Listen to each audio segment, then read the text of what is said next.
Hello. Welcome to our fourth recap show.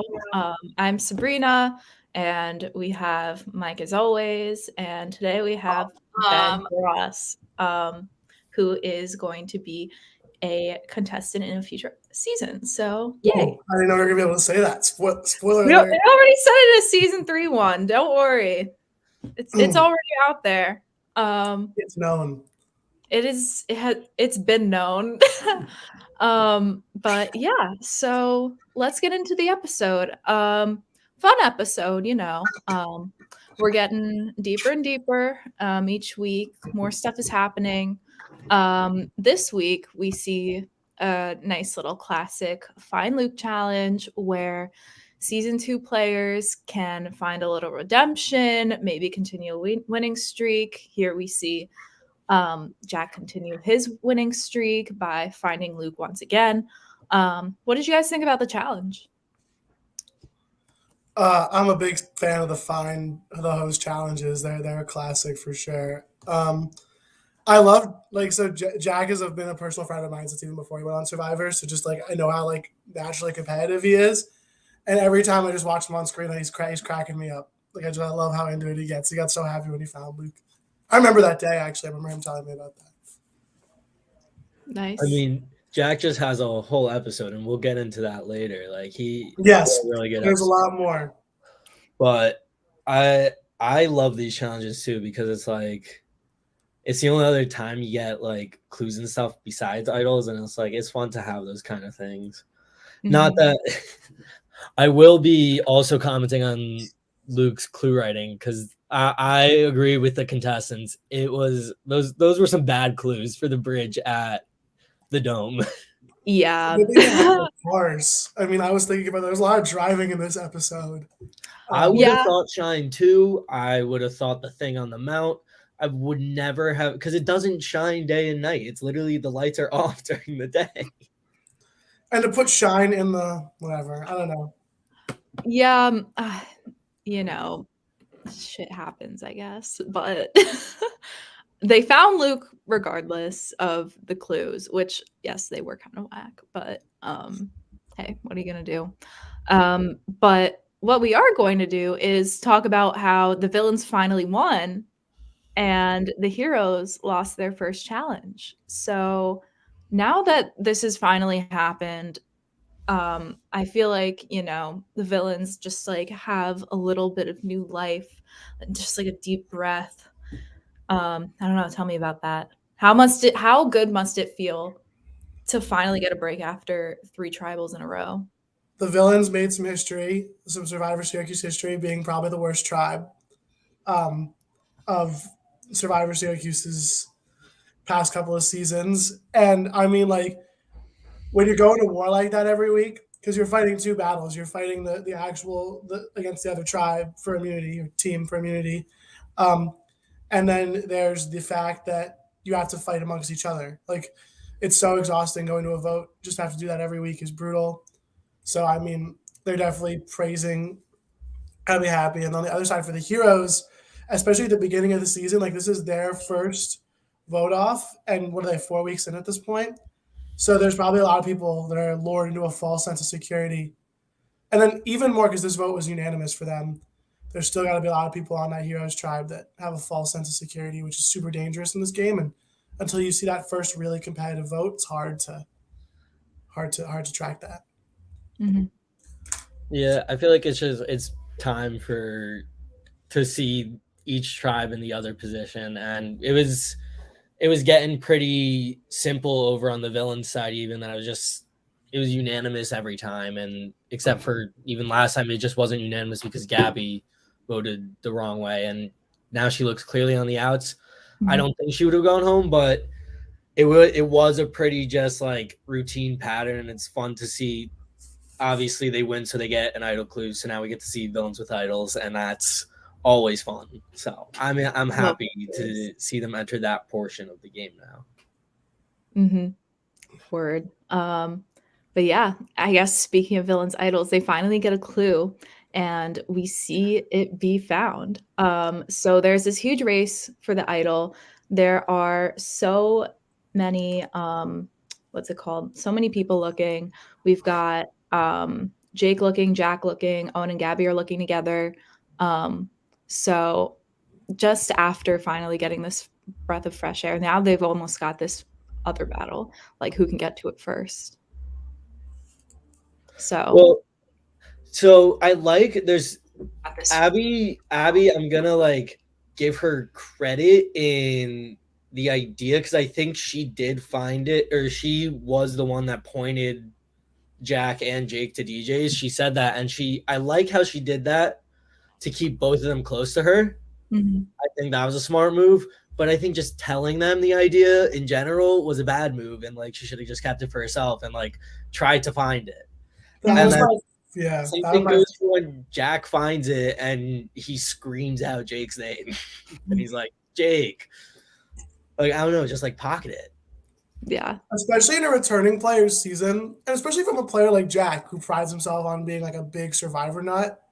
Like, rookie mistake. The worst idols are the idols that everyone knows you have. It's hard, like, especially when you're looking with somebody else to be discreet. Mhm. I cannot believe Abby just texted the two of them. Like, hey, it's there, go look for it. I mean, I guess that's how her game works, but I just, in my opinion, like, idols are something. Idols are a solo mission. Like you can be nice and you can be cordial to your fellow teammates and allies, but the idol only helps one person, so there's no point in sharing it because it's never really shared. I would disagree. I would say that there is a good amount of power in knowing where it is, and if someone that likes you and that you like has it, then and there's that shared knowledge, then you can use it in creative ways. Idols can only be used with like how creative by how many people know it. Like there's a cap. If you have an idol and you're the only person that knows it, you can only use it in so many ways discreetly or without cluing other people into knowing that you have it. So just based on I don't disagree with that, but I feel like it's not intentional. Like this time was kind of like it wasn't really like done deliberately that they all know about it. Like it was sloppy. Yeah. They weren't doing it with an intention of being creative in it. And like the big issue with that type of idol sharing, when like just like all my allies, like here I have an idol, is like you don't necessarily going to be friends with those people forever. So if you end up needing to split off or fracture off for whatever reason, they know you have an idol, and that's dangerous information about you that they have. Yeah.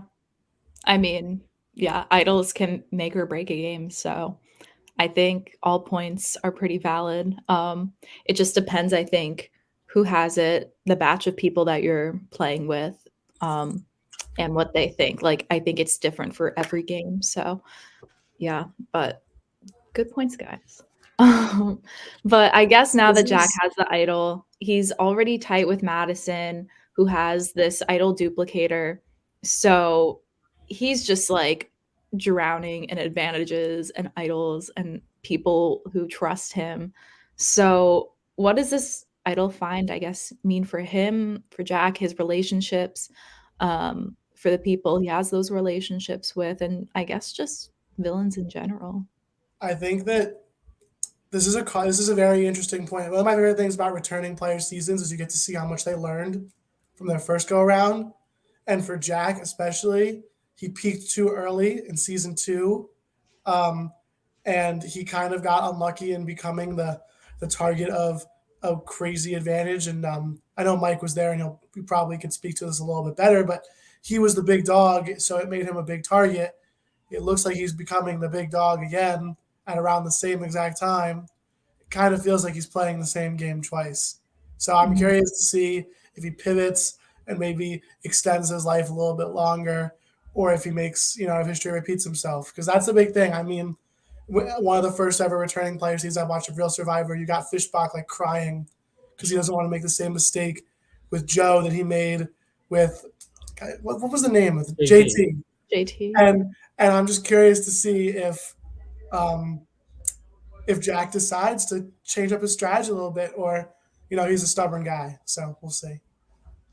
I feel we hear Jack say multiple times like he doesn't want to be the leader, but he is the leader because everyone views him as the leader, so that makes him the leader. Mhm. So he's being forced into this role because he obviously isn't trying, but he has all this power, and I don't think it's necessarily I didn't watch the next time on. What did the next time on reveal? I don't want to spoil anything for tomorrow. There's a transition phase coming up. Mhm. Okay. I think with the transition phase coming up, I think that it's not bad to have knowledge of all those advantages, and especially when you are in the minority with numbers. Yeah. Yeah. I mean, it'll be super interesting to see how all of this plays out once that transition happens. But yeah, I mean, exciting times for the villains. They're finally really getting into the game. And like, yeah, being able to play. But I guess now let's shift over to heroes, who are going to their first vote off. So as we've seen, like in past episodes, Holly's name has been tossed around a lot. But all of a sudden, Jason's name is kind of coming out here. I mean, we saw that last episode, like episode 3.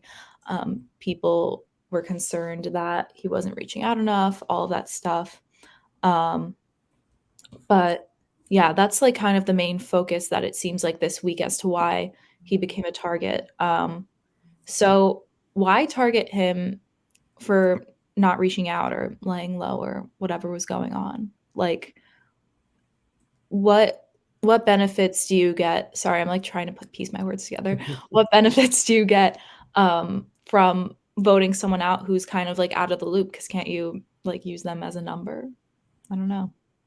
I am always a fan of using the person out of the loop as a number. And I think that even if someone is disconnected from the tribe or the team and not even just like talking about it, then it's like, and they're so disconnected to a point where it's like they have no loyalty. So just like reach out, take it. And like Kat had that opportunity actually at one point.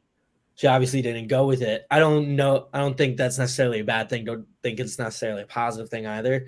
Mhm. But if there's someone who has no ties, then they're gonna be loyal to you, and that's a vote for you. And I think unfortunately it just was too early. The big issue I have with using someone as a number. So here's the thing: you have two options if you're one of the other players on the tribe. You either go with the flow in your very first week when you have no idea where lines are going to stay and you just vote out Jason, or you take Jason and you try and go after a power player, knock out a big threat right away. And what I think the smarter thing to do is what Mike said, is to use them as a number. If you pick the wrong target, then it can come back on you. Like if you're like, all right, Jason, they're going to vote you out, so you come with me. We're going to get 3 or 4 people, and we're going to vote out. I don't know who's tough. Carl, I don't know. Carl's the big threat that I see moving forward in the game. We're going to vote out. We're going to vote out Carl. But you go the wrong person, and Carl becomes wise to it, and all of a sudden it's turned on you. Like sometimes you just got to take the olive branch, especially week 1 in a game of all returners.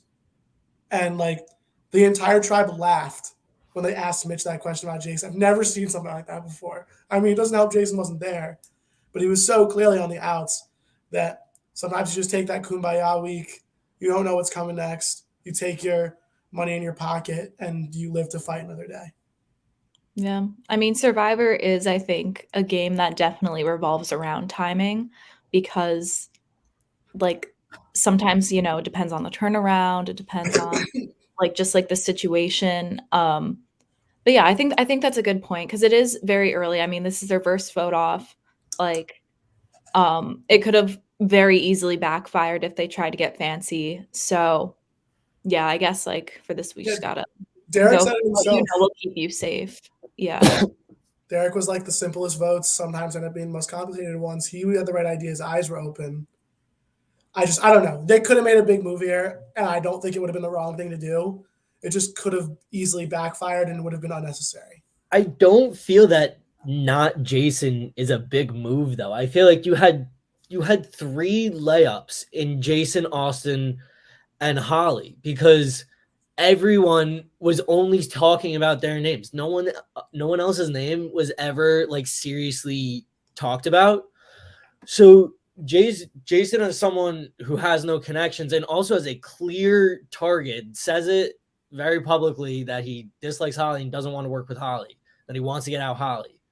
It's like he's just such a predictable person in the game. Like, keep that factor in the game. Take out the winner. Take out, like, Austin's just sitting there. Or, I mean, I think also because going into transition phase, you don't know if a swap is coming up. Maybe having an idol with Holly, if you think Holly has the idol, or having the idol with Austin because you think Austin has the idol, could help you. And voting depending around it, so you don't also get an idol play at the vote. It's like, I don't know. I still think Jason wasn't the right vote here. Jason also had that vendetta against Holly from the season prior, and that I feel like is a big mistake. You gotta have the memory of a goldfish when you play Survivor. I mean, Yeah, I agree with that. Like, drop the you bag. never know who's gonna help you, who's not gonna help you. It's like again, I'm like all of my returning season experiences from. That's my friend Jake. What's up, Jake? Yeah, no, all right. Jake and I play a lot about home games together, and that stuff definitely does bleed over, and it's very funny. To be fair, though, season 3 was pretty fresh. It was. They just it was 1.5 months after. It was very soon after, yeah. I think, yeah, because season 3 ended in November. This started up like beginning of February. So mess ups will haunt you. They'll linger for a bit. They will. I mean, if Jake's listening and can speak to this, I feel like he was able to screw me over at home because I was really angry at our friend Zach from the game prior, and he played us against each other. So you got to have a short-term memory, but it's hard for you to do that. Yeah. Hey, it's the ebbs and flows of Survivor, you know? So, I mean, yeah, but whenever you play, like, you know, you play to the best you can. But yeah, anyway, yeah, I think it was an interesting vote. I kind of agree with Mike. I don't know if this was like the right vote because I think like with that idea that there were so many, like there were like a few easy targets and stuff that they could have done something a little bit bigger, maybe something, because I mean, just because Holly's name was like up in the air for weeks. So like this could have been a good week to do like a split on her and Cass if they really wanted to. So I guess why all of a sudden, like, I mean, I guess it all comes down to communication. Like maybe just because they heard from Holly more. Like, I don't know. What do you guys think? Yeah, Jason knew he was on the chopping block and did nothing. So yeah, that's. I do think like in College Survivor, communication is the most important thing, and like being able to know that you can reach someone when you need to, or just like having a more open line of communication just seems more trustworthy to anyone. Yeah, that's true. So I guess to like start to kind of conclude their talking week, who seems like they're the main people kind of controlling the vote on this Heroes team? I don't know. It's an interesting one this week. I don't know if you can say someone controlled it. It's so early. Like I feel like there was already a group consensus. Like yeah, it was they all were in agreement. Holly or Austin, and then Jason kind of was just falling out of the loop, so Jason became a target too. And it was like, it's gonna be one of them. Yeah. Because they had so long to stew over who they would vote out first. It's like you have that much time, you're gonna have a pretty set mind by that point, I feel. Yeah. I also think that, again, it's probably why they're heroes, not villains, but all the strong personalities I feel like on the season, or at least a lot more of them, are on the villains tribe. I would agree with what Andrew said. I think the heroes are a little overrated. I again, like being a villain is more fun, and like they're more outspoken. Like there are clear leaders on that villains tribe. I don't see anyone on the heroes tribe that's willing to like cut somebody out, which makes sense. They're the heroes. They're not really known for being shady. Fair enough. Fair enough. Of course, we end up going to the vote off where Jason is not there because he was in COVID quarantine, I believe. So just like going into a vote off situation anyway, like where the person who's being voted off isn't even there, it creates a very interesting dynamic. And as we saw that question that Luke asked to Mitch, I had never seen anything like it. I did not know what was happening during filming. But yeah, I mean, it seemed like a pretty openly spoken, but like in a subtle way type of tribal that the consensus was that Jason was going home. I don't know. What were the vibes you guys were picking up during that? If I was sitting in that tribal and everyone started laughing, I'd feel so much better. Like, oh, like that was kind of crazy. I remember, I don't want to spoil anything from my season, but I went into some votes and I felt really safe. And then you think to yourself, like, you know, you never know, they could be lying to you because everyone's so playing it so serious because you don't want to like give it up. But since Jason wasn't there, they didn't really have to act, and they were all laughing. I just like, if you're somebody like Holly or Austin and you're hearing them laugh like that, it's got to make you feel good. I mean, you go in all week pretty much knowing what's going to happen, but you know, you're never 100% sure. So the fact that everyone just kind of broke character like that really, you know, reinforces.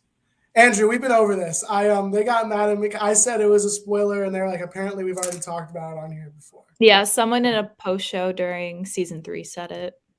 So Damn. Probably me. It was either you or I don't know who it was. It was definitely me because Luke would do it in season 2. He did it for the season 3 players that featured on it. Yeah, I So know like, I was "This is fine." spoiled for sure. I was mentioned to be on a future season. I was just going to It's now introduce in the myself past, as but- I was going to introduce myself as head of production. Like I wasn't gonna. I felt like that was enough, but you know, now everyone knows yes. I'm coming. I'll be there. Wonderful. Wow, crazy times. Of course, we see everyone voting, all of that, yada yada yada. The votes are read. Jason's voted out, but we see that. What's it called? I know. I forget if it was said in the credits, but just from a little post-production standpoint, like we saw that Eli and Mitch were allied with Jason towards the beginning because of like that whole advantage find and stuff. How do you think this vote kind of went for them, knowing that they had that number and they just like still had to do this? I mean, I've said it before. I think Jason was completely the wrong vote for most of the people in this, besides Holly and Austin and Cassidy. Like, I think they were much better for everyone else to vote for than for Jason. So I think I don't disagree with you. I think it's really easy for us to look at this in hindsight though and be like, they should have done something different here. If I'm in the game, no one wants to go home first. That's for sure. No one well, wants yeah, to it's the easy vote because he's not present. And like, yeah, that's what I'm saying. So I'm saying like, if I'm in their shoes and someone comes to me like, oh, like this week we're voting Jason, I'm like, all right, like I'm happy it's not me, and that's what it is. Yeah. Well, present or not present, Jason is present tonight. So, Mike, if you could bring him in. Hi, Jason. Thank you Welcome, so Jason. much for coming tonight. Hello. The King, How's it Jason going? Ding. What's up? Nothing much. Just a little upset about what happened last season. The whole That's fair. gameplay. And first and foremost, I would just like to say it's kind of fucked up that they voted me out. And with all the conversation you guys are having about like overcomplicating why I was voted out, which is kind of stupid because I was voted out because I wasn't there. And I'm not gonna lie, I carried the team. And like I had sadly, like unfortunately, I had COVID, so I was told to quarantine and not risk the health of everyone else. But instead of being like, oh, like thank you, whatever, but voted me out, which is kind of ridiculous. But it is what it is. It's just a game. Everyone's trying to win. So Fair enough. So I guess tell us like what was happening that week, like from your perspective. So going into that week, obviously I thought I was still in like a safe spot, especially because like I feel like Mitch and Eli, how we had that alliance, and I feel like Eli is like the voice of the hero tribe, and being like and having an alliance with him, I feel like he has a voice of like keeping me from voted out. Like you can even say like I kind of used him, but not really. But it was just like very surprise. I mean, it wasn't really a surprise because like I would do the same thing if I was in their shoes, but when I got the text from Luke that I was voted out, it was obviously a kind of upsetting. And having, I think Holly like texted me right after, it's like, "Oh, I'm so sorry." Like, "Oh, you got voted out." I'm like, like, don't talk to me, because I knew she had something to do with it. You know, That's foul. like what That's, she did to me. that is Like foul. I despise her as a player, but I like her as a person. You know, it's just the whole difference. You know. Of course. No, but That's like, fair. because she got one vote, so she knew that you voted for her, and she still texted you right that day. Like that's pretty Yeah, bad. she knew it. But you know, it's just tough. Honestly, I went into season 3 not knowing anything, but season 4 I did my research, I did my studying, took notes, watched all the other seasons, watched the actual show, and like came in prepared, had a mindset that I was gonna win, had my own strategy, even though like a lot of people probably thought like, "Oh, Jason like didn't do anything, he was just out of the whole loop." Like that's not fucking true. I knew what I was doing. I had my own gameplay. Didn't work because of COVID, unfortunately, but you know, I just think it was ridiculous. But if I had another chance on another season, you know, try to win next time. It is what it is. Period. Yeah. Glad to hear Word. that. Glad to hear that. Yeah. I don't know. Well, I know that you love the challenges. So what did you think about the Find Luke challenge? You got to walk around with Joe Cologne from Body Tribe, of course. Okay, so like I said before, I have my own, you know, type of gameplay, and I have my own mindset where instead of running around campus like a clueless, you know, idiot, no offense to anyone else, but like trying to find him, because like in the beginning, everyone started sprinting, and you know it was cold out. We had like a couple feet of snow, and I didn't feel like running, so I stayed calm.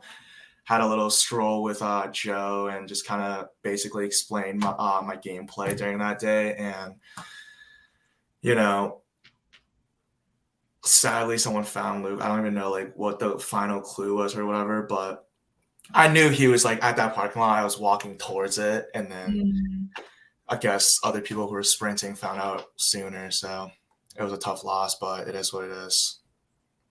Yeah. I have a question. I have a quote down here. You said, "I'm the smartest motherfucker in this game." Do you stand by that? Yes, I stand by. I'm the smartest motherfucker in the game. Everyone's so like gullible and, you know, idiotic, and I'm not gonna lie, I tricked everyone. Season 4, I probably would have won. Like once again, I would have won. Like if, you know, the whole COVID thing didn't happen, because I tricked everyone into thinking, oh, like Jason's this coolest person that doesn't know what's going on, has like it's out of the loop, like does nothing to the challenges, and he probably doesn't even know what Survivor is, because he probably like doesn't put enough time into it. That's not fucking true. Season 3, that was true, but season 4, that was ridiculous.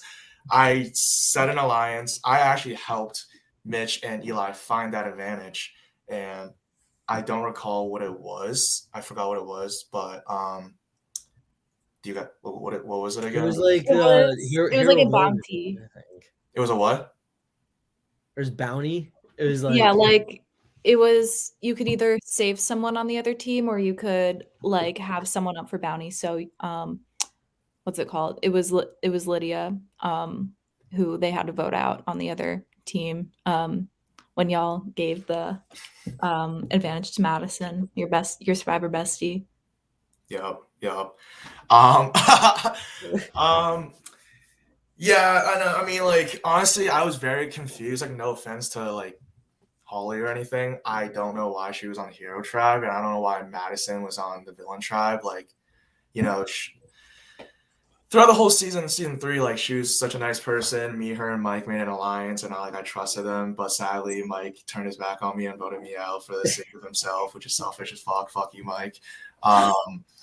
I didn't want you to go home. I wanted Holly to go home. I was Yeah, just well, knocking I her lost by away. one. Jason, vote, and that you was- shouldn't have written my name down. She texted me, vote for Sabrina. I'm like, okay, well, like you said earlier, oh, thank God it wasn't me, it's someone else. So okay, I'll just go with it. And Yeah, then, I little got did a know, lot of sympathy for you, Jason, because I feel like if it was any other week, you would have stood much better of a chance. But because it was week 1, like the guy with COVID is such an easy target. It's like it's so unfortunate because you no one know, wants it's just it is what it is. But at the end of the day, I had a lot of fun. You know, all the challenges, all the probably like 1 or 2 challenges I like participated in. It was interesting. I bonded with the Hero Tribe. I thought I bonded with Holly and Cassidy, but you know, apparently that was a fucking lie. But I was trying to, you know, she's on my tribe. I'm trying to be a good friend. You know, she knew I didn't like her in season 3, but season 4, I was trying to just be a good person. You know, make as many alliances as possible, and apparently that didn't work. So I guess it's whatever. Fair Yeah, enough. fair enough. Yeah. fair enough. I guess any last thoughts about what happened in Heroes Villains, what happened in Mind Body Soul? What I do you don't mean? know. Huh? Just That's like totally any fine. last Oh yeah, just like any last thoughts. Yeah, just obviously I'm very thankful that I get to participate in season 3 and season 4. I had a lot of fun, made a lot of new friends. I still see them at bars and parties and a lot, and like, you know, we chat and stuff. And the game is honestly way more stressful than I thought. I thought it was just easy, fun. You get voted out, you're out, whatever, and not a big deal. I didn't know there was that much like backstabbing, lies, all that stuff being a part of it. So definitely should have been better prepared. Season 4, I definitely was, you know. I didn't have an excuse for season 3. I played like an idiot. Season 4, it wasn't fair. To this day, I'm so upset about it. But Season 3, you weren't supposed to go home. what? Well, I said season 3, you weren't supposed to go home, so I think you were still playing a pretty good game. Well, I lost by 1 vote, and it was Mike's fucking vote. So I guess he's still on to blame. You know, it is what it is. We should have gone to OT. That's all I'm saying. We should have. Fair enough. Well, maybe there will be another returner season. We'll see. We'll Yeah, see. who I'm knows? open. I want to play. I want to believe I it. will play again when I'm graduating, but you all have fun though. Yeah, no, it's definitely a fun club to join for any audiences out there who are watching. Definitely apply for future seasons, either as a member of either as a character as part of the game, or even on Evo or whatever. Like, it's definitely a very extremely fun experience, and I highly recommend it. Nice. Oh, lovely. We love the start of a new organization. Andrew's calling me right now. Hold on. Is this? Don't is this answer. supposed Don't to give him the be satisfaction. on the live stream instead of be on speaker? Oh, okay. We're doing a live radio call right now. Yo, what's up, man? Where are you calling from? Speak. We can't. We can't hear him. Wait, hold on. Let me mute. Can you hear him now? A little Jason, bit better. I don't know if you saw my comments. I I did. said, first of all, we should start a club. The Mike got us voted out club. We hate Mike. We hate Mike.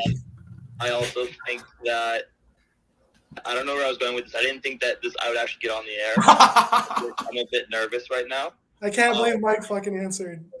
So, Don't fumble. Okay, I have 2 questions. One, which season was a better experience? And if you had to pick one word to describe Jason Ding's Survivor Syracuse legacy, what would it be? Okay, I'm going to hang up now because I want to hear myself on TV. Okay. So first question, definitely season 3 was a lot more fun because I got to, participate more, and it was an honor to be a part of the first merge and hang out with like my new tribe and get to know them better.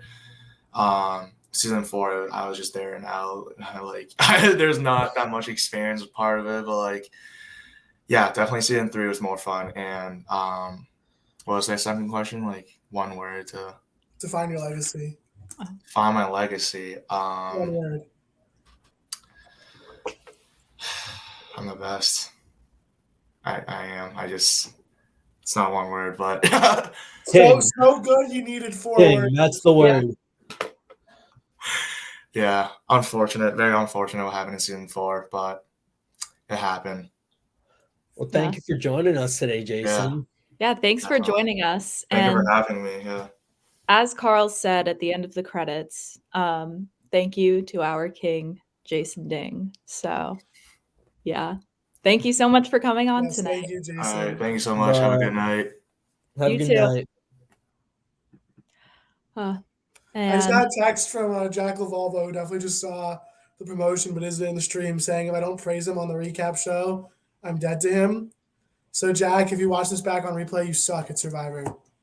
maybe Jack should be watching the recap show. How about Yeah, because that? they would have heard me say all these nice things about him already. Well, now we're gonna trash him. Yeah. I mean, my little LVP, sister also is LVP, barely like- watching because she asked me to go on. So, hi, Logan. All right. So to wrap up this lovely recap show, we're gonna do superlatives once again. So who is our MVP for this episode? I was going to You say go first. Jack, but now I need You to go change first, my Ross. answer. What'd you say? I was going to say Jack, but now I got to change my answer. No, I'll stick with Jack. He was the MVP of the episode for me, for sure. Like, he found the idol. He has the control on that tribe. He won the what's it called? He won the challenge pretty much. He was the one that found him. I think he's a strong player. I think he could go far in this game. I'm gonna give it to Holly because she didn't go home when she should have gone home. So just to be different, because otherwise I feel like I'd give it to Jack too. Or no, I think I'd give it to Abby because Nah, it's Jack's episode. And I hate that it's Jack's episode. When I was watching it, I was like, oh, this is a Jack Abby's episode. position is better than Jack's currently. I guess. I mean, it's so early, but I guess. I don't know. I think she has the knowledge still and is more secure in that alliance and doesn't have the target of being a leader. I think she is definitely in a better place after this episode. We will see. I don't think she goes very far, but I think that possibility. There were no Oliver sightings in this episode, so. Oh, then yeah, she can't be MVP then for the episode. There's no dog. Fair enough. What about LVP? Derek for having a vertical vlog again. I love Derek's vlog, though. Oh, I love Derek. Editing I team. never actually met Derek. I'm like a fan, though. Editing team loves Derek. The vertical, not so much, but still one of our faves. So shout out Derek, but please vlog horizontally. But it's okay. It's Don't fine. give Andrew The credit. content is still there. Correlation does not equal causation. And then what about most entertaining to watch this episode? I think Gabby's always pretty entertaining. Gotta give Gabby a nod. I think Gabby, I like Eli this episode, and who else? I had a person in mind and they just left my mind. Jake the Snake had Wait, yes, it was he had some Jake. good sound bites in this episode. Mhm. I loved him complaining about Jack complaining. That was nice. Yeah. Fair enough. Any last words, questions from whoever is viewing? Anything, guys? I do last words every week. I feel like I run out of stuff to say besides watch Survivor Syracuse season 4 Heroes vs. Villains at Survivor Syracuse on YouTube Thursdays at 7 p.m. And that's tomorrow. Oh my God. Perfect. Great. Tune in. Yeah, tune in.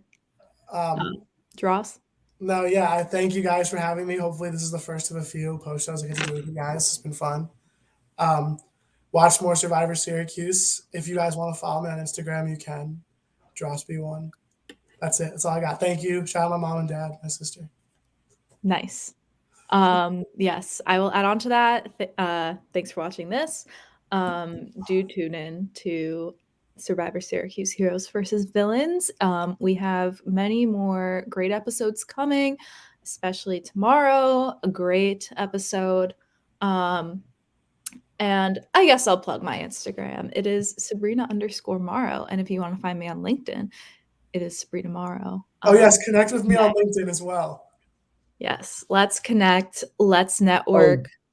Definitely connect with me on LinkedIn too. Get in the Instagram, comments. you have to do work and find me, but LinkedIn, I actually don't know what my LinkedIn is either. So Is it your probably name? Michael Rizzuto. I guess. I mean, is there usually? Let me look, because I'm connected with you on LinkedIn. If it, yeah, I think it's just my name, then, which is Michael You guys Rizzuto. should connect with me on LinkedIn. Sabrina, I'm going to connect with you right now. I don't think I've actually connected with anyone on LinkedIn. I don't use my LinkedIn. We're gonna have a Survivor LinkedIn connection party. Yeah, you don't The even Survivor Thank LinkedIn you. compound. Thank you Sabrina, for you don't tuning even in, come up for everyone. me. You're like not even. Why like, not? That's so embarrassing. And Shit. Mike's is Michael Rizzuto. It is Michael, not Mike, because he's trying to be professional. Absolutely. It is a nice little fraternity composite pic. This is profile picture. It has the You should fix watermark my in it. LinkedIn. It does have the watermark in it.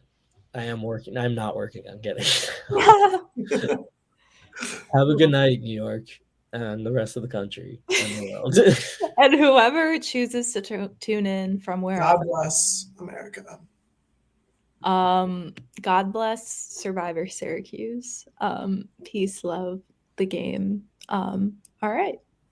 Thank you guys.